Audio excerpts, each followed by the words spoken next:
የትግራይ ወጣት የገንዘባቸው ምንጭ የዶላራቸው ምንጭ እንዲሆን በተለይ ለሻዕቢያና ለእነዛ ላሉ ቡድኖች የገቢያቸው ምንጭ ወርቅ ነበረ። ወርቅም እንደልባቸው መዝብረዋል። ወርቅ ብቻ አይደለም የትዕምት እንዳለ ሀብታቸው ወደ ሻዕቢያ ወደ ኤርትራ ነው እያዘመቱት ያሉ ማለት ነው። ስለዚህ የትግራይ ሀብትም ጭምር ነው እየተመዘበረ ያለው ወጣቱን ጭምር ነው ንግድ የከፈቱት ማለት ነው። ይሄ በኢንተርናሽናልም ትልቅ ወንጀል ነው፣ ናሽናልም በጣም ትልቅ ወንጀል ነው። ትምህርት ቤት ደግሞ ለምን ዘጉት? ከጉንበት 30 ብለው በራሳቸው ነው። ይሄ ለዋናው ዓላማ ላፈሳ ነው። አሁን እኮ ስትራክቸራል በሆነ መንገድ ነው የትግራይ ትውልድ እየተገደለ ያለው። አሁን እኮ ጽምዶ ሲባል ትምህርቱን ትቶ ስንት እንደጠፋ ማለት ነው። እንኳን ሊማር ይቅርና ትምህርቱን ትቶ ስንት እንደጠፋ ይታወቃል ማለት ነው።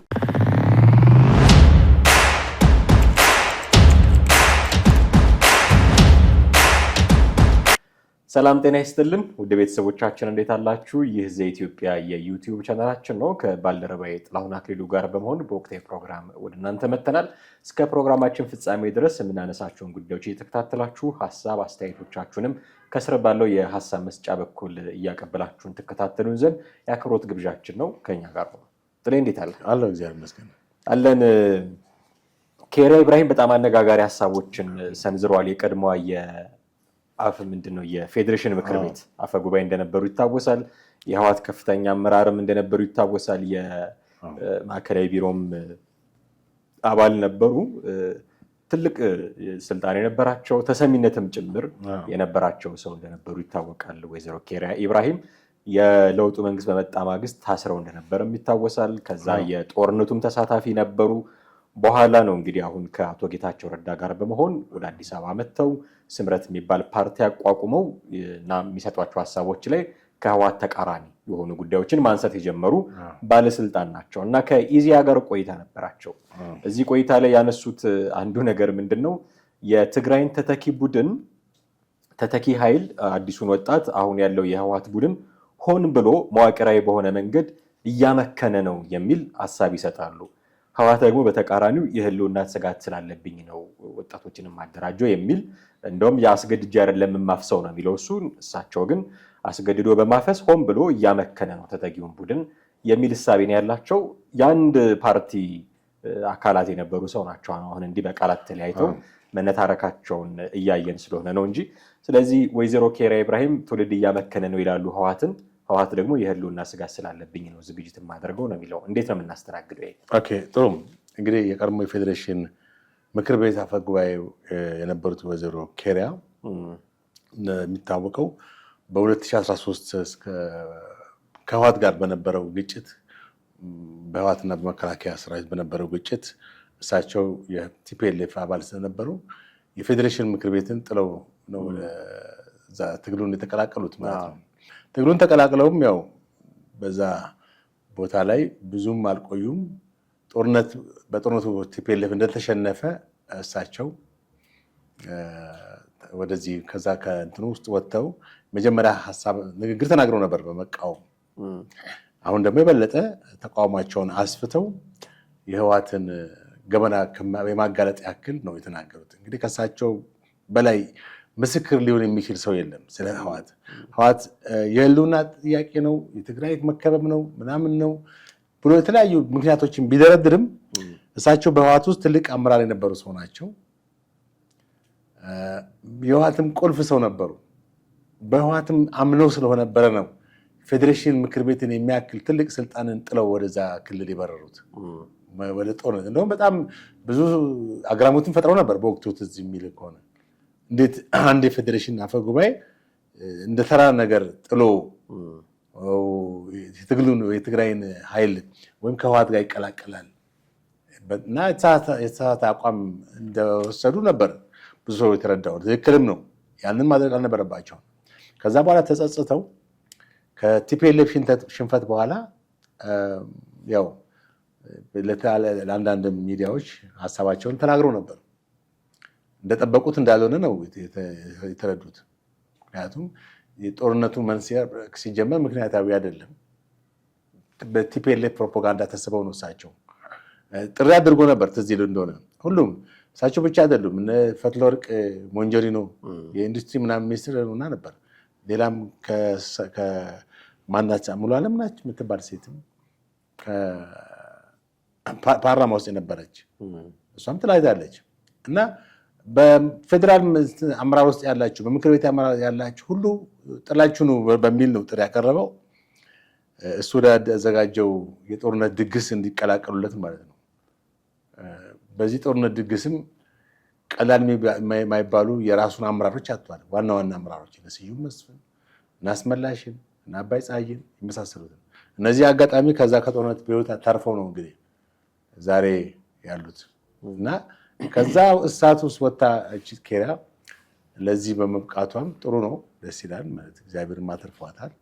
እንደገና ደግሞ በዛ ውስጥ ያለውን የአቋም ሁኔታ ተቃውማ በስምረት በሚባለው ፓርቲ ውስጥ መሰለኝ በአሁኑ ሰዓት ያለችው ሲጀመር ወደዛ መሄዷን በጣም ስህተት ነው። ከመጀመሪያው አልታሰረች፣ ታስራ ነበር። ለካ ታስራ ነው የተፈታችው። ምክንያቱም ያሳስር ነው። የፌዴሬሽን ምክር ቤትን በትኖ ጥሎ መሄድ በጣም ከባድ ነው። አሁን እንግዲህ በዚህ ሰሞኑ በተናገረችው ሀሳብ ላይ የቲፒኤልኤፍን አጠቃላይ ገመናውን ወይም አሁን ያለውን የጦርነት አዝማሚያውን ነው ያጋለጠችው። የፌዴራል መንግስት በሰላም ማለት ከፕሪቶሪያ ስምምነት በኋላ የፌዴራል መንግስቱ የወደሙ መሰረተ ልማቶችን እያስተካከለ ህዝቡን ወደ ሰላማዊ ሁኔታዎች እየገነባ እያመጣ ተቋማትን በመገንባት መሆኑን ገልጻለች። የቀድሞ ትግራይ ታጣቂ ኃይሎችን በተሃድሶ ስልጠና በማሳለፍ ወደ ማህበረሰባቸው ተቀላቅሎ የነበሩ በዲዲኤፍ በዲዲአር ነው ያው ትጥቅ በማፍታት ወደ ሰላማዊ ህይወት መመለስ የጀመሩ ነበሩ። ከዛ በኋላ ነው እንግዲህ አሁን በተለይም ባለፉት 1 ዓመታት አካባቢ ቲፒኤልኤፍ የጦርነትን ፍላጎት እንደገና በመቀስቀስ የታጠቁ ማለት ትጥቅ የፈቱ ኃይሎችን ወደዚህ ወደ ማስታጠቅ ይገባ። አሁን ደግሞ የበለጠ እነሱም ብቻም ሳይሆን ወጣቱንም ሁሉ ወደ ጦርነት ወደ ስልጠና እንዲገቡ በማስገደድ እንትን እያለ ነው። ብዙ ወጣቶችም ከትግራይ ክልል የሸሹ ወደ አገር ቤት ወደዚህ ወደ መሀል ሀገር እየመጡ ይህን ሁሉም ነገር ስትመለከት በትግራይ ውስጥ ከባድ የፖለቲካ አለመረጋጋት፣ የጦርነት ደመናዎች ታያለ። ይህን ነው ወይዘሮ ኬሪያ ያጋለጠችው እና ህወሓት የፕሪቶሪያ ስምምነት ጊዜ መግዣነት እንደተጠቀመው እንደውም ሲጀመር የፕሪቶሪያ ስምምነት ለጊዜ መግዣነት እንጂ በዋነኛነት አምኖበት አይደለም። በእርግጥ የፕሪቶሪያ ስምምነት እኮ ስትመለከተው ህወሓት ስለተሸነፈ ነው እኮ ወደዛ ተገዶ ሄደበት እንጂ በጦርነቱ ባይሸነፍ ኖሮ ያንን ስምምነት የፕሪቶሪያ ስምምነት ወደ በኋላ ላይ እናነሳዋለን። በመሀል አንድ ያነሱት ነገር ግን የገረመኝ ጽምዶ በሚል ስም ከሱዳን ከኤርትራና ከሀገር ውስጥ ጽንፈኛ ኃይሎች ጋር ኢትዮጵያን ለማተራመስ እየሰራ ነው የሚል ነገር ተናግሯል። የኢዜአ ዘገባ ላይ ነው። ሱዳንና ኤርትራን በስም ከጠሩ በኋላ ፋኖን ለምን ከሀገር ውስጥ ጽንፈኛ ጋር ብሎ መግለጽ እንደፈለጉ ብዙ አልገባኝም። በእርግጥ ከፋኖ ጋር ብቻ ሳይሆን ከኦሮሞ ነፃነት ሰራዊት ብሎ ራሱን ከሚጠራው አካልም ጋር ይህ ጽምዶ የሚባለው ነገር ይሰራል እና በዚህ ደረጃ ማሳነስ ይቻላል ወይ? እነ ፋኖን እነ ኦላን የሀገር ውስጥ ጽንፈኛ ብሎ መግለጽ ይቻላል? አሁን ካሉበት ሁኔታ ማለት ነው። አሁን እየፈጠሩ ካሉት ተጽዕኖ ይነስም ይብዛም ውጊያ ላይ ናቸው። 3-4 ዓመት እየተቆጠረ ነው። አማራ ክልል ውስጥ፣ ኦሮሚያ ክልል ውስጥ ረጅም ዓመት ነው። ተሸንፈው ጠፍተው አላየንም እስካሁን ድረስ።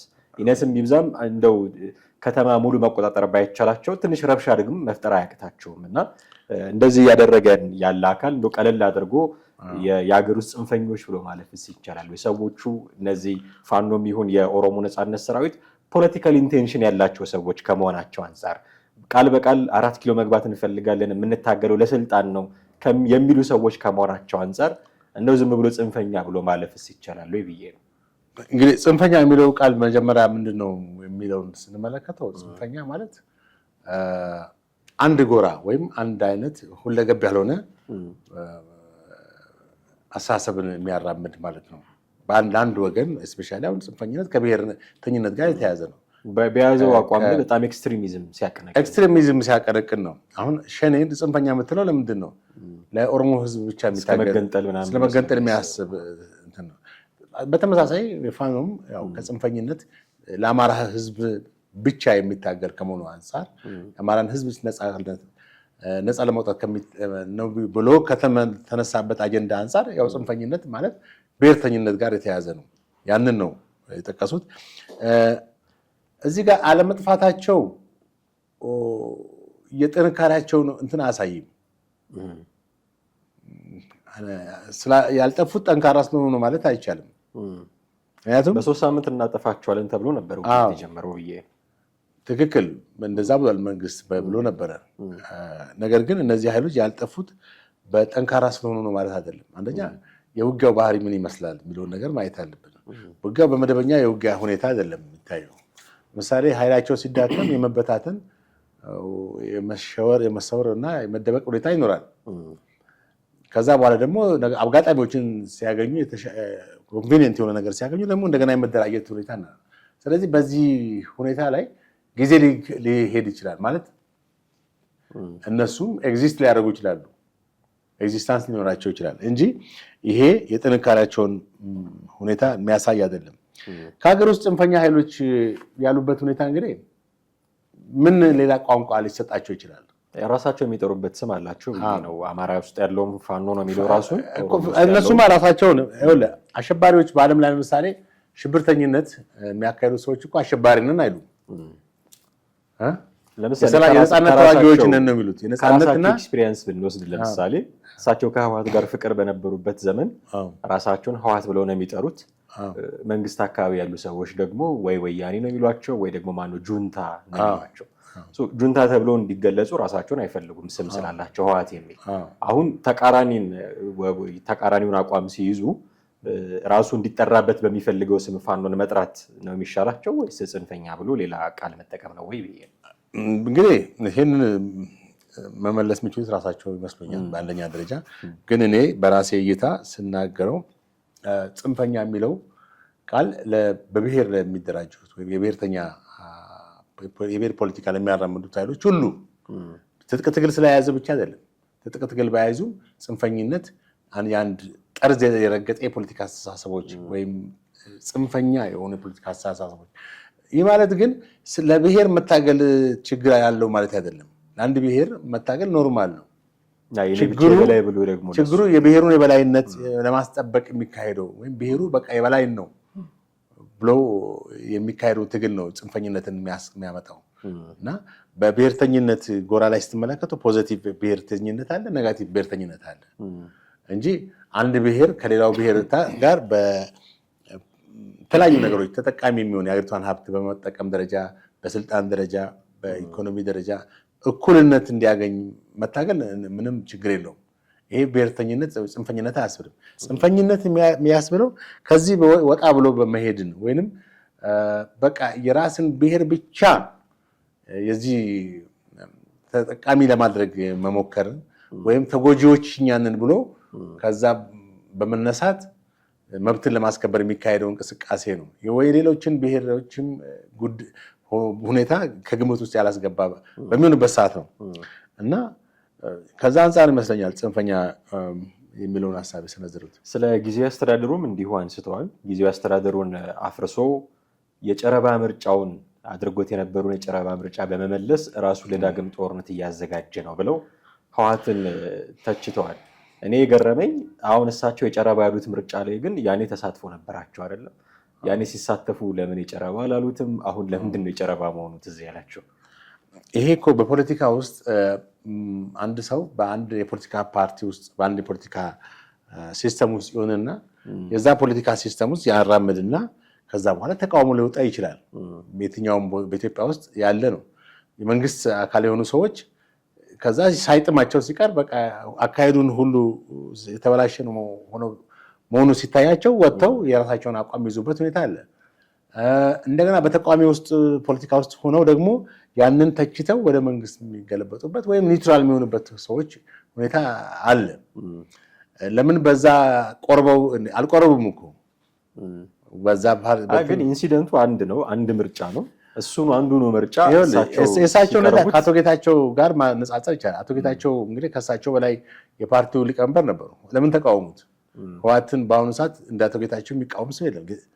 በዋነኝነት አቶ ጌታቸው ረዳ ነው የፓርቲው አቀንቃኝም የነበረው የፓርቲው ቃል አቀባይም የፓርቲው እስከ እንትን ድረስ ከዚህ ከፕሪቶሪያ በኋላ ደግሞ የጊዜያዊ አስተዳደሩ ፕሬዚዳንት ከዛ በፊት ቃል አቀባይና የፓርቲው ስፖክስ ፐርሰን የነበረ ሰው ነበረ እና ስለ ህወሓት ሰፊም እንትን የሚናገረው ጌታቸው ነው። ዛሬስ ተገልብጦ ሌላ ሰው ነው። ስለዚህ ወይዘሮ ኬሪያም ተመሳሳይ ነው። ለምንድን ነው ከቲፒኤልኤፍ ጋር እስከ መጨረሻ አልዘለቁም የምትለው አይደለም። እኔ ለምን አልዘለቁም የሚል አቋም አይደለም። የቲፒኤልኤፍን የተሳሳተ አመለካከት በቃ ተረዱ፣ አወቁ። ህዝቡን ወደ ጦርነት የማገደ ነው። ለምን አቋም ቀይሩ እኮ አይደለም። አቋም ሊቀይሩ ይችላሉ። ፖለቲካ ተለዋዋጭ ነው። ሀሳብ ሊታረም ሊከረከም ይችላል። ኢዝ ናቹራል። ነገር ግን እሳቸው ራሳቸው የተሳተፉበትን ዲሞክራሲያዊ ነው ብለው ክልሉን ለማስተዳደር የተሳተፉበትን ምርጫ ነው አሁን የቲፒኤልኤፍ ተቃራኒ ሲሆኑ መጥተው የጨረባ ምርጫ ነበረ ብለው እንደገና ሲያጣጥሉ የምንሰማው። ኦኬ አቋም መቀየር ይችላሉ። አሁን ቲፒኤልኤፍ የያዙ አቋም እኔን አይወክለኝም፣ ለትግራይ ህዝብ ለክልሉም የሚመጥን አይደለም፣ በዚህ መንገድ እንሄድ ብሎ ሌላ አቋም ይዞ ሌላ መንገድ ቀይሶ መሄድ ይቻላል። ግን አድራጊ ፈጣሪ ሆነው የሰሩትን ያንን ምርጫ ያንን ቦታ ላይ አድራጊ ፈጣሪ ናቸው ማለት አይቻልም። ወይዘሮ ኬሪያ ኢብራሂም ትልቅ ስልጣን የነበራቸው ሰው ናቸው። እንደው አድራጊ ፈጣሪ አይደሉም። አመኑበት፣ በዛን ጊዜ አምነውበት ሄዱ። አሁን ነገሮች ሁሉ ተገለጠላቸው፣ በራላቸው በል ከበራላቸው በኋላ ያንን ስለጨለመባቸው ነው። የቲፒኤልኤፍ እንትንም ሰፊ ነው። ፕሮፓጋንዳውም እውነት ይመስላል መስሏቸው ተቀብለው በዛ ውስጥ ኖሩ። አሁን ግን ከዛ ከወጡ በኋላ የጥፋት አድማሱን የበለጠ እያሰፋ ሲሄድ በተለይም ደግሞ መጨረሻ ላይ ከወራቶች በፊት የጊዜያዊ አስተዳደሩን ህጋዊ የሆነውን አካል በኃይል አስወግዶ እንግዲህ ጨረባ ያሉት እሳቸው የትኛውን ነው? በጨረባ ምርጫ ያሉት ከ2013 በፊት የተካሄደውን ነው አይደለም? 2013 ከጦርነቱ በፊት የነበረውን ምክር ቤት ትልቅ መንስኤ ነበር። ምክር ቤት ፈጥሮ ምርጫ ያካሄደበትን ነው። ፌዴራል መንግስት ምርጫውን በኮሮና ምክንያት ሲያራዝም እነሱ ጳጉሜ 4-5 አካባቢ አድርገዋል። ምርጫ ቦርድም የማያውቀው ምርጫ አድርገዋል። እንግዲህ ቲፒኤልኤፍ ያው ለስርዓትና ለህግ የማይገዛ ፓርቲ መሆኑ ግልጽ ነው። ይህን ያኔ ለምን አላወቁም ነው? ለስርዓት ለህግ ያልተገዛ እንግዲህ ጨልሞባቸዋል። የዛኔ ተጋርዶባቸው ነበር። ምርጫው ላይ እንዳንቆይ ግን አንድ በጣም የገረመኝ ያነሱት ነገር ከሻዕቢያ ጋር በመሆን የወርቅ ምዝበራ የተለያዩ የከበሩ ማዕድናትን ምዝበራ ያደርጋል ብለው በጣም ትልቅ ክስ አቅርበዋል ቲፒኤልኤፍ ላይ። ከዚህ በፊት ታስታውስ እንደሆነ ጌታቸው ረዳም ወደዚህ ወደ አዲስ አበባ በመጡ የመጀመሪያ ጊዜ ከፋና ብሮድካስቲንግ ኮርፖሬሽን ጋር በነበራቸው ቃለ ምልልስ ላይ ይህንኑ ነገር አንስተው ነበር። የወርቅ ንግድ አሁን እሳቸው የሻዕቢያን ባለስልጣናት ጨምረውበት በጋራ ነው ሆነው ይህንን ምዝበራ የሚያደርጉት የሚል ክስም አቅርበዋል። ትንሽ ቦልድ ክሌም መሰለኝ። የወርቅ ንግድ እኮ አሁን እኮ አይደለም እሳቸው ስላሉት አይደለም። ስለዚህ በቲፒኤልኤፍ ከፍተኛ አመራሮች በተለይ ወታደራዊ አመራሮች የሚካሄድ የወርቅ ንግድ አለ። ኮንትሮባንድ በዚህ በኤርትራ በኩል የሚወጣ አለ፣ ወደ ሱዳን የሚሻገር አለ። ስለዚህ ይሄን በጣም በተጧጣፈ መንገድ የህወሓት አመራሮች ወታደራዊ አመራሮች እነ ምግቤ በዋነኝነት የሚከሰሱበት ያደል ጃን ምግቤ፣ ሌሎች ማነው ዮሐንስ የሚባል አንደኛው ደግሞ ስሙ ማነው አስፋው ነው። ብቻ እንደዛ አይነት ስሞች ከዚህ ከወርቅ ንግድ ጋር ስማቸው የሚነሳ ሰዎች ናቸው። እና የወይዘሮ ኬሪያ ይሄንን መናገራቸው ያንን የበለጠ የነበረውን ነው የተናገሩት። ምን አዲስ ነገር አለው ማለት ትክክለኛ ነው፣ ቀድሞ የሚነገር ነገር ነው እንጂ እንደ አዲስ ሀሳብ ወይም እዛ ጋር ያልታወቀ ነገር እንደተናገሩ ተደርጎ ሊወሰድ የሚችል አይደለም ብዬ አስባለሁ። ከዚህ ከወጣቶች አፈሳም ጋር ተያይዞ ወጣቶችን እያፈሰ ለሱዳን ጦርነት እየገበረ እንደሆነ ባለፈው ጠቅላይ ሚኒስትሩ በምክር ቤትም አንስተውታል። ይሄንን ነገር ወጣቶችን እያፈሰ የሱዳን ጦርነት ላይ እያሳተፈ ነው፣ ለሱዳን ጦርነት እየተሸጡ ነው አይነት ነገር ጠቅላይ ሚኒስትሩ ምክር ቤት ተናግረውት ነበር። አሁን ኬሪያ ኢብራሂም ደግመውታል። ወጣቶችን የሚያፍሰው ለሱዳን ጦርነት ነው ወይስ ትግራይ ክልል ውስጥ ከፌዴራል መንግስት ጋር ለሚያደርገው ጦርነት? እንግዲህ በቲፒኤልኤፍ የጦርነት እንትን ውስጥ ይሄ መዋቅር ውስጥ ብዙ አይነቶች ይኖራሉ። አንደኛ ለዚህኛውም ነው፣ ሁለተኛ ደግሞ ለሱዳንም ነው ብለህ ታስባለህ። ምክንያቱም የሱዳን የህወሓት ሰራዊት ሱዳን መግባት የጀመረው አሁን አይደለም። ለምሳሌ በ2013 ከዚህ ጥቃት ካደረሱ በኋላ በሰሜን እዝ ባለው መከላከያ እና በዚህ በማይካድራ ላይ ጥቃት ያደረሰው ወጣቶች ወዴት ነው ያመለጡት? በአብዛኛው እንደሚወራው ወደ ሱዳን ነው።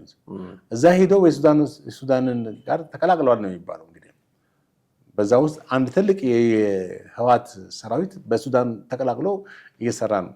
ለዚህም ሱዳን ለምታደርገው ነገር ደግሞ ወሮታ ወይም ለቲፒኤልኤፍ የምታካሂደው የጦር መሳሪያና ሌሎች ሎጂስቲክ ድጋፎች እንዳሉ ነው የሚነገረው።